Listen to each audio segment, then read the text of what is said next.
Hello बच्चों, कैसे हो आप लोग? बढ़िया। आशा करता हूँ कि आप सब स्वस्थ होंगे। आप सभी का स्वागत है आपके अपने YouTube channel Alex coaching classes में। तो बच्चों, आज हम लोग पढ़ने वाले हैं सेल्फ असेसमेंट 4। ये कंप्यूटर एप्लीकेशन है। मैं बार बार हर एक वीडियो में कहता हूँ आप लोगों को कि कुछ बच्चों का रिक्वेस्ट है कि सर आप आईटी का भी वीडियो बना के अपलोड कर दीजिए। लेकिन बच्चों, मैं आईटी का वीडियो इसलिए अपलोड नहीं कर रहा हूँ क्योंकि हमारे पास आईटी का सैंपल पेपर नहीं है। मैंने काफ़ी ढूंढा है लेकिन ऑनलाइन कहीं मिला नहीं।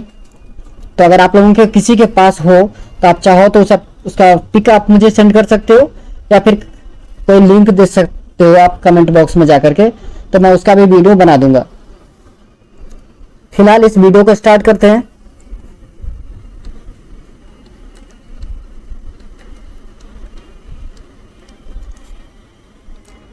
तो देखिए, पहला क्वेश्चन है section A. This section has 4 questions of short answer type. Each question is of 2 marks. Internal choice is provided in 1 question. बच्चों, इसमें 4 क्वेश्चन हैं, 2-2 मार्क्स के हैं। एक में इंटरनल चॉइस है, एक में और करके भी क्वेश्चन आएगा जो आप या तो वो क्वेश्चन करें या उसके और वाला पार्ट को करें। ठीक है, चलिए।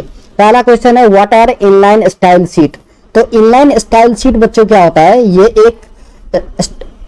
एक ऐड है। ऐड करना होता है, ये एक स्टाइल है जो हम पर्टिकुलर टैग के लिए या ग्रुप ऑफ टैग के लिए ऐड करते हैं। ठीक है, जो भी आप HTML में टैग देते हो उस पर्टिकुलर टैग में, ठीक है, कुछ स्टाइल ऐड करना चाहते हो आप या पर्टिकुलर ग्रुप ऑफ टैग का स्टाइल ऐड करना चाहते हो तो आप ये इनलाइन स्टाइल शीट यूज करते हो। ठीक है, इसको जो क्लोज करते हैं, the style information enclose in double quote and semicolon to separate multiple style properties. Answer आप कुछ इस टाइप से लिख सकते हो। यहाँ पर देखिए लिखा गया आंसर कि inline style sheet are use to add style to a particular tag और a group of tags. The style information is included with in the tag of an HTML. They affect only the single element or individual occurrence of tag which the style is applied. ये किसी single element को करता है बच्चों या individual tag को जिस पे आपने अप्लाई किया है। ठीक है, the style information of HTML element is specified using style attribute within the element tag. The style information is enclosed in double quote. मैंने आपको बोला था ऐसे डबल कोट लगाने हैं क्लोज करने के लिए, ऐसे कुछ इस टाइप से, और सेमीकोलन। क्लियर है? चलिए नेक्स्ट क्वेश्चन है what is a website. Website क्या होता है? तो website is a set of related web pages containing content such as, क्या क्या हो सकता है? टेक्स्ट हो सकता है बच्चों, इमेज हो सकता है, ऑडियो हो सकता है, वीडियोज हो सकते हैं, एटसेट्रा। इस फॉर्मेट में बहुत सारे पेज कंटेन करता है कौन? वेबसाइट। तो website is hosted on at least 1 web server. किसी एक वेब सर्वर के द्वारा इसे होस्ट किया जाता है। ठीक है, और all the publicly accessible website collectively constitute the www। और www का फुल फॉर्म होता है बच्चों वर्ल्ड वाइड वेब। आपने देखा होगा जब भी आप कोई वेबसाइट को सर्च करते हो तो आप लिखते हो www.facebook.com, www.gmail.com, कुछ इस टाइप से।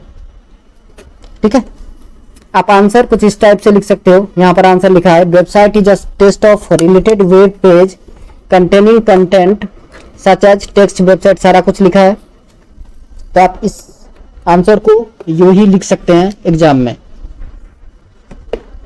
चलिए, इसमें इंटरनल चॉइस मैंने आपको बताया था कि एक क्वेश्चन में इंटरनल चॉइस है, तो ये सेकंड क्वेश्चन में ही आपको इंटरनल चॉइस दिया गया है। What is social networking, what are its benefit. Social networking क्या है और इसका क्या बेनिफिट है? तो सोशल नेटवर्किंग जो है बच्चों, ये group of individual into specific group via online means through social site. ये जो सोशल साइट होता है, सोशल मीडिया जो आप लोग जिसको कहते हो, उसके थ्रू जुड़ना। ठीक है, एक इंडिविजुअल इंसान एक ग्रुप ऑफ कम्युनिटी कह सकते हैं, ठीक है, एक ग्रुप ऑफ ऑनलाइन साइट कह सकते हैं, वहाँ पे जुड़ना। जैसे सोशल मीडिया साइट आपको बहुत सारे हैं, जैसे WhatsApp, Facebook, Twitter, Insta, Telegram, बहुत सारे हैं। इसके बेनिफिट क्या है? तो people share common interest, can connect and form a group.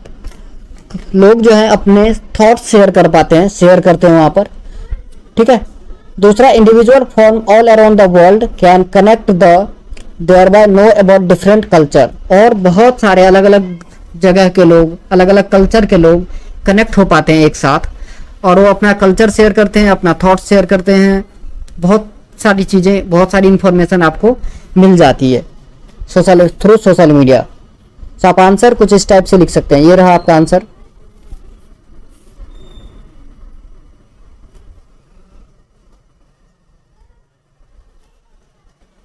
चलिए थर्ड क्वेश्चन देखते हैं। थर्ड क्वेश्चन है आपका, write the code to generate table below in HTML। So बच्चों यहाँ पर आप देख पा रहे होंगे जैसा कि 3 सेल है और हर एक सेल को दो दो एलिमेंट में, दो दो पार्ट में डिवाइड किया गया, ABCD और CF। और सारे जो एलिमेंट आप देख रहे हैं ये सारे कहाँ पर है? सेंटर में है। एल इन सेंटर बताया था मैंने, ये सेंटर में इंसर्ट किया गया है। सो इसके लिए आपको क्या करना है? एक HTML कोड लिखना है जो आप इस तरीके से लिख सकते हो।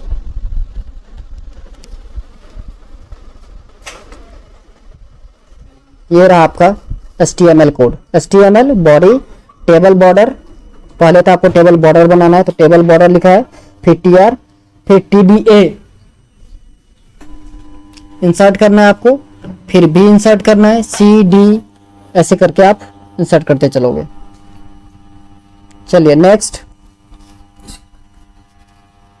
Question fourth, correct from a CSS code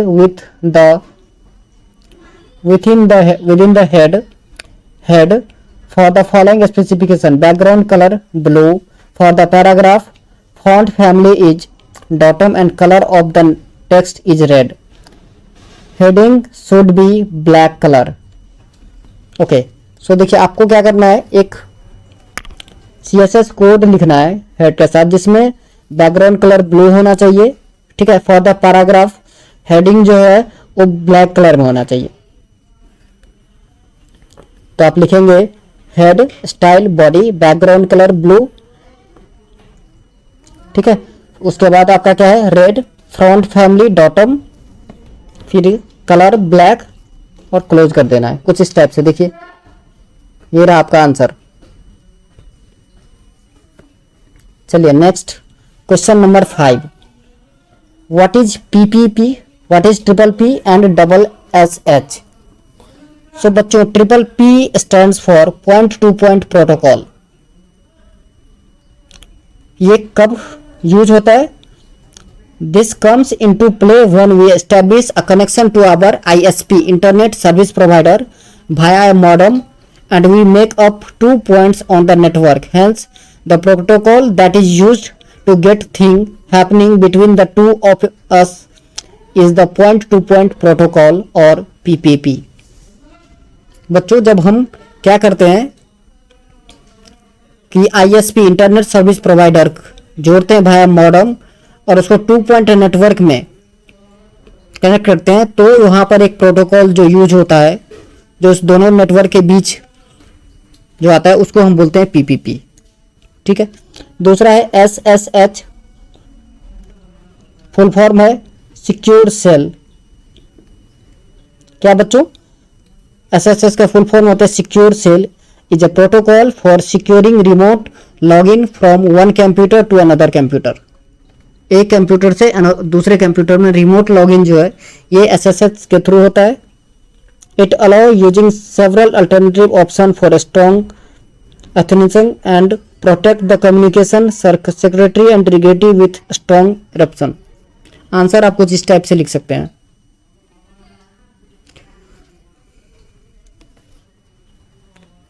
चलिए next, give any 3 disadvantage of mobile technology.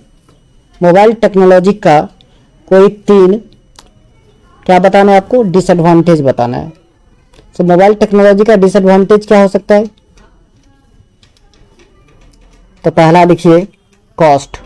जब भी न्यू टेक्नोलॉजी आता है, आप देखते हो नया मोबाइल जब अपडेट होके आता है तो उसका कॉस्ट ज़्यादा होता है स्टार्टिंग में।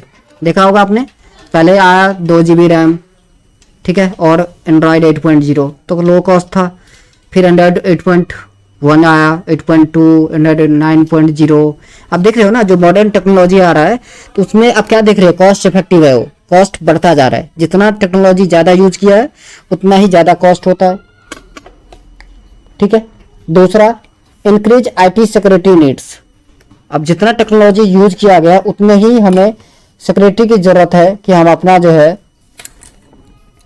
पर्सनल इंफॉर्मेशन, अपनी प्राइवेसी को रखें, पर्सनल इंफॉर्मेशन सिक्योर करके रखें। तीसरा क्या होता है, work place distraction.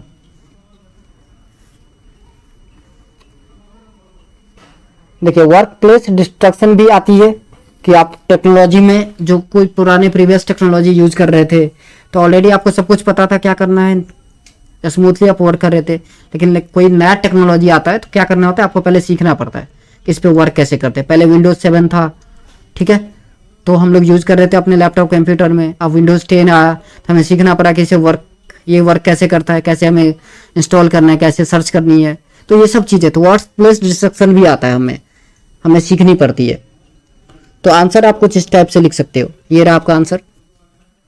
Next question है बच्चों, क्वेश्चन नंबर 7। कह रहा how popularity of e commerce has benefited a common man, give the domain name of one popular e commerce site. कह रहा है कि पॉपुलैरिटी ऑफ ई कॉमर्स कैसे एक कॉमन मैन के लिए कैसे उपयोगी, कैसे बेनिफिटेड है। तो बच्चों देखो ई कॉमर्स के प्रॉपर्टीज क्या है। सबसे पहला कि 24/7 आपको कस्टमर सपोर्ट मिल जाता है, और 24/7 आप कभी भी कहीं से भी किसी भी लोकेशन से परचेज कर सकते हो, कुछ भी जो भी आपको खरीदना है। पहला ये बेनिफिट है कॉमन मैन के लिए। दूसरा क्या होता है, क्विक डिलीवरी मिल जाती है आपको, ठीक है। आजकल आप देख रहे हो ना कि पहले कुछ दिन पहले तक डिलीवरी हमें 7 डेज में मिलते थे, 10 डेज में मिलते थे। लेकिन आप आजकल देख रहे हो आप बहुत सारे ऐप ऐसे आ गए हैं जो आपको विदिन 12 आवर डिलीवरी देता है, जो काफी डिस्टेंस से अगर आपका प्रोडक्ट आ रहा है तो। जबकि ग्रोसरीज आप लोग देख रहे होंगे कि विदिन 10 मिनट, विदिन 30 मिनट, बहुत सारे ऐसे ऐप आ गए हैं जो पूरे दावा के साथ कहता है कि हम विदिन 10 मिनट आपको जो है प्रोडक्ट डिलीवर कर देंगे, ठीक है। तो ये एक जो है कस्टमर के लिए बेनिफिट है। और क्या हो जाता है, तीसरा चीज ये होता है कि आपको उस प्रोडक्ट का कंपैरिजन मिल जाता है। आप जब शॉप पे जाते हो तो आप कंपेयर नहीं कर पाते हो, जबकि जो भी ई कॉमर्स है वहां पर आप जब जो भी प्रोडक्ट परचेज करते हो उसके नीचे आओगे तो कंपैरिजन लिखा होता है कि उसी रेंज में और क्या क्या प्रोडक्ट है, किस किस कंपनी के प्रोडक्ट है, क्या स्पेसिफिकेशन है, ये मिल जाता है। नेक्स्ट बेनिफिट है कि आपको रिव्यू देखने को मिल जाता है कि किस किस लोगों ने खरीदा, उनका क्या कहना है, किस टाइप का रिव्यू है, प्रोडक्ट सही है, सही नहीं है, इसको कहाँ क्या यूज किया जा सकता है। क्योंकि कंपनी जो जितना दावा करती है उतना तो सही होता नहीं है, तो वहां कस्टमर रिव्यू से आपको बेनिफिट मिल जाती है।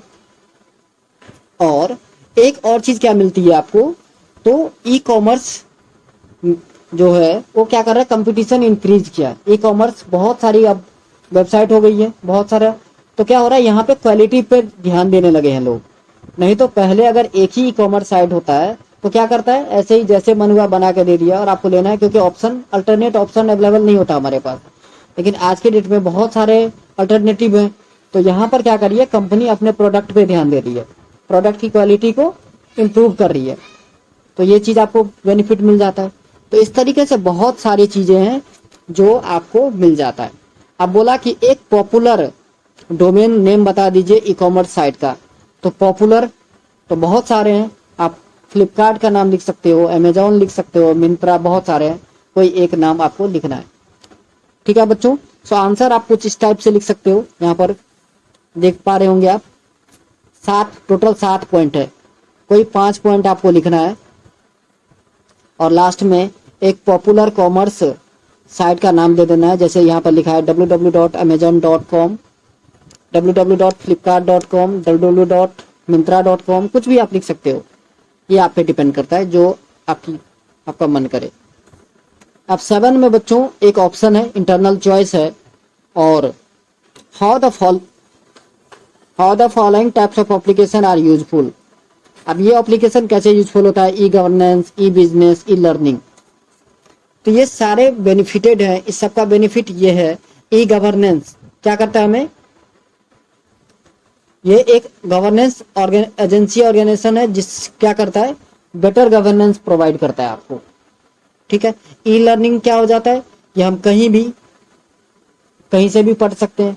ई लर्निंग से ये बेनिफिट है, अगर हम कोई काम कर रहे हैं, हमारे पास उस टाइम नहीं है, फिजिकली में क्या होता है बच्चों कि जो आपके बैच का टाइम है उसी टाइम में आपको पढ़ना है, उसके अलावा और कोई ऑप्शन है नहीं। अगर आपको कुछ काम है तो आप वो चीज़ उस दिन का पढ़ाई जो है वो आपका छूट गया। लेकिन ई लर्निंग में ऐसी कुछ नहीं है, वो वीडियो रहता है, आपको जब फ्री हो आप देख सकते हो।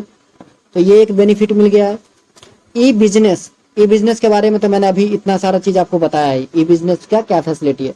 सो आंसर आप कुछ इस टाइप से लिख सकते हो, यहाँ पर आंसर लिखा हुआ है, ई गवर्नेंस, ई बिजनेस और ई लर्निंग के क्या बेनिफिट हैं, क्यों ये ऐप यूजफुल है हम लोगों के लिए। चलिए नेक्स्ट क्वेश्चन है आपका, question number 8। Can I read the case study given below and attempt any 4 सब क्वेश्चंस आउट ऑफ 5, ईच सब क्वेश्चन कैरीज 1 मार्क। इसमें जितने क्वेश्चन है टोटल 5 है, कोई 4 का आंसर आपको लिखना है और हर एक के 1-1 मार्क्स हैं, ठीक है। कह रहा है N IP address is a string of number separated by periods. तो आईपी एड्रेस जो होता है बच्चों वो 4 डेसिमल पॉइंट में होता है, ठीक है, और सेपरेट होता है पीरियड के द्वारा। जैसे आपने देखा होगा आपका पास अगर वाईफाई राउटर है तो 198.202.93 ऐसे समथिंग कुछ आता है, ठीक है। सो ये पीरियड जो है ऐसे होता है, पीरियड में होता है ये चीज, क्लियर है। चलिए दूसरा है IP address are converted into. IP address जो है वो कन्वर्ट हो जाता है हर चीज ऑफ डोमेन नेम में चेंज हो जाता है। तीसरा है identify the IP address from the following URL www.microsoft.com @home default apsx। So बच्चों ये जो है माइक्रोसॉफ्ट का यूआरएल है, www.microsoft.com का ये यूआरएल है। फोर्थ है the minimum value of IP address string is 0। Minimum क्या हो सकता है, 0 हो सकता है। मैक्सिमम कुछ क्या, the maximum value of IP address is 255। Minimum क्या हो सकता है बच्चों, 0, और मैक्सिमम क्या हो सकता है 255, याद रहेगा। चलिए आंसर मैंने वैसे यहाँ पर लिख रखा है, ये रहा आपका आंसर, आप यहाँ से लिख सकते हो। चलिए नेक्स्ट क्वेश्चन नंबर 9, और सेट की तरह ही यहाँ भी क्वेश्चन नंबर 9 है। एक आपको HTML प्रोग्रामिंग करनी है जिसमें कुछ स्पेसिफिकेशन दे दिया है, स्पेसिफिकेशन 1 2 3 4, पूरा जो है टाइटल लिखना है आपको कंप्यूटर वर्ल्ड। दूसरा है specification the heading text computers is in the comic sans font and is in red colour में होना चाहिए। दूसरा second word of the paragraph are underline and in italic में होना चाहिए, अंडरलाइन होना चाहिए। तो बहुत सारा स्पेसिफिकेशन है, इस पे आपको एक HTML कोडिंग करनी है। तो आप इस तरीके से लिख सकते हो HTML कोडिंग, ठीक है। तो बच्चों आज के लिए बस इतना ही, मिलते हैं नेक्स्ट वीडियो में। जय हिंद, जय भारत।